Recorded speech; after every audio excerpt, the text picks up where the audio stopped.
আচ্ছা, ডিসেম্বর মাস মূলত কিসের মাস সেটা তো আমরা জানি। হ্যাঁ, বিজয়ের মাস। বিজয়ের মাস। আচ্ছা ঠিক আছে, বিজয়ের মাস। ডিসেম্বর মাসে দুইটা ইভেন্ট সবচেয়ে বেশি পরিচালিত হয় পুরো ওয়ার্ল্ডে, সব জায়গায় দুইটা দিন বেশি পালন করা হয়, সবচেয়ে বেশি জাঁকজমকভাবে পালন করা হয় দুইটা দিন। সেই দুইটা দিন কি কি? 16ই ডিসেম্বর আর 14ই ডিসেম্বর। পুরো ওয়ার্ল্ডে? ও আচ্ছা, ও 25 ডিসেম্বর আর হচ্ছে আপনার জন্য আছে আর 10 সেকেন্ড। 31 ডিসেম্বর। 31, একদম সঠিক উত্তর। তো আপুর জন্য একটা জোরে করতালি। গুড, আপু পাচ্ছেন আমাদের কাছ থেকে ছোট্ট একটা গিফট, একটা চকলেট আপুর জন্য। ধন্যবাদ। তো আপুর জন্য আরেকটা প্রশ্ন, আমরা তো সবাই ঘড়ি পরি, রাইট? সো কেন ছেলেরা বাঁ হাতে ঘড়ি পরে আর কেন মেয়েরা ডান হাতে ঘড়ি পরে? মেয়েরা ডান হাতে ঘড়ি পরে, মেয়েরা তো বাঁ হাতেও ঘড়ি পরে।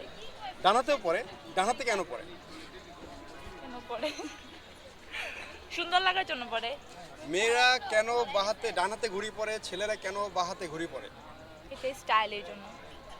আমি জানি না আপনার জন্য সময় আছে 10 সেকেন্ড। ওকে, আমরা কাউন্টডাউন করি। কেন পরে। 10, 9, 8, ভাই, আপনারা পরে 7। সবাই ঘড়ি পরে হলো সময় দেখার জন্য। না।